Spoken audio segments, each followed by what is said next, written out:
Okay, you see the name I gave in this video. I actually did it for a really good reason. I'm going to be doing a reply video to another video that you'll see in the background of what I'm about to show you. Okay, and I'll probably be doing that sometime tomorrow. It's going to be a very lengthy video because I've got a lot to say about it. Okay, I really do.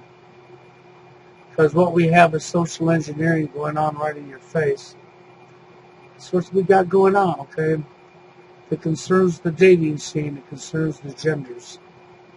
But I want you to see and hear what comes out of Karen Stroud, Girls' Rights Watch, the leader of the men's rights activist movement's mouth. Okay? Because I think when you hear what's going to come out of her mouth, it should give you a big eye-opener. She's not here to support men in any way at all. She's here for fame, and she's here for money. That's what she's here for. She don't care anything about men. Okay? And I highly doubt she even really cares anything about her own damn children. At least the boys. It's more about her own self than anything else. And I want to say that honestly because, first off, just like with Paul Elam, men's rights activists never, ever, ever, not once, ever touched the root cause. And because they run from the root cause like the plague, that right there is a gigantic red flag. So, and for any of you people who think that, oh yes, she is and I'm full of it, well then, I hope you take your car to a mechanic that don't look for root causes. Because this way you can continue to run your car all over the place and continue to keep your car broken down. You'll never be able to fix it because we didn't go after the root cause. And I hope the next time your furnace breaks down or your air conditioner breaks down, somebody shows up that don't look for root causes, that acts just like these people. This way, on a hot summer day when you need your air conditioner and you got central air, you can cook.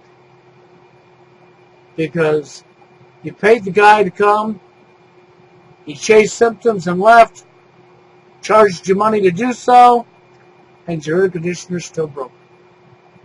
Because you don't care about root causes. Well, it's no different whether I'm talking about cars, whether I'm talking about plumbing, whether I'm talking about electrical, whether I'm talking about anything in life. Furnaces, air conditioners. Simply because these items are man-made doesn't mean squat, because the root cause is the only way you'll fix anything, including what's going on in your society between the genders and relationships and how we treat each other. Another big red flag here I've talked about for years. Everybody has been so brainwashed, okay, and so focused in on the cover of the book, the cover of the human being, that we have a world that's become very sick, evil, twisted, disgusting. That's right.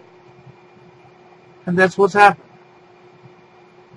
You're so worried about the cover that you're not keeping. You're so worried about fitting in with somebody else, even if it's evil, twisted, sick, and wrong.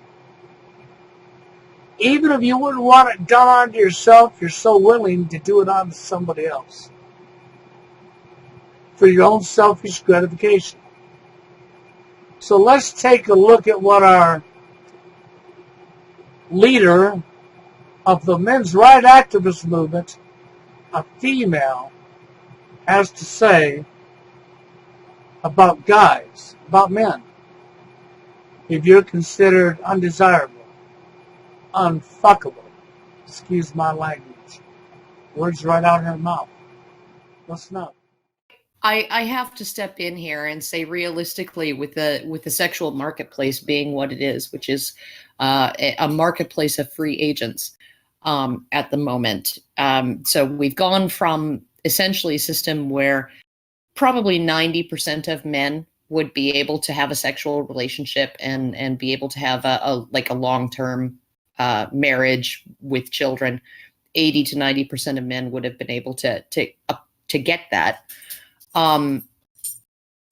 When you have it's all just a free agent thing. There are going to be men who are left behind, and it's not necessarily that they just don't understand that there's a woman out there who's going to be attracted to them. There are going to be men who are not going to be attractive to anyone. Yeah. Right? And that's just how it is. This is not that man. No. I guarantee you this man is not that man. But I think that honestly, you can't deal with the problem of incels by saying, well, but someday you'll find a woman who appreciates you for who you are and who is going to be attracted to you, because that's just not going to happen for a significant minority of men who are at the very, very bottom of the sexual marketplace. Yeah. I mean, the only thing that I would take objection to is your saying that the problem of incels. It's not a problem. It is a problem. It's not the problem of it's not the problem of incels. It's the problem for incels. It's it is a problem. Right. Exactly. Right? And it's like I have said over and over and over again, it's not just a problem of not getting laid, right? It is a problem of never being touched, right? Never, not even in like sort of friendly ways. Yeah, not getting a connection with other people, and it's connecting to other people. When women deem you completely unfuckable, they don't want to put their hands on you in any way. Otherwise, you might get the wrong idea, right? So they're going to be completely hands off with you, right? So you're going about the world never being touched by another human being. And on top of that, when women as a group deem you to be completely unfuckable and creepy, right? Or untouchable, then the men around you don't want to have anything to do with you either. Right? That's really because it might rub off on them. What's making you unfuckable might rub off on them. And so you get abandoned by both sexes. Yeah. Right? And you become completely isolated. And this is the problem. Like this guy, I wouldn't consider him an incel. Right? No. This is just a choice that he's making, that he doesn't feel women are worth it. It's just like my older boy. Right? He's just like, yeah, no, he had opportunities to get laid. And he was just like, it seems like a lot of trouble. Right? He sounds MGTOW, really. So as you heard that right out of Karen's mouth, okay, and that's a sad state of affairs, it really is, that we as human beings have resorted to what we've resorted to.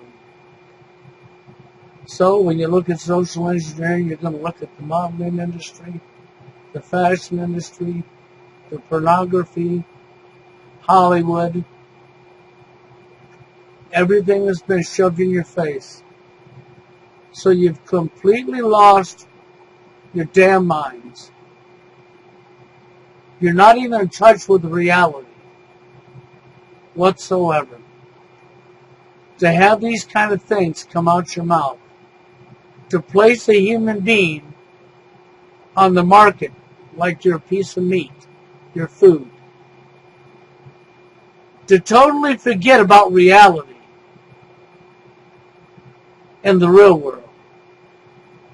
Reality. That we're all individual human beings.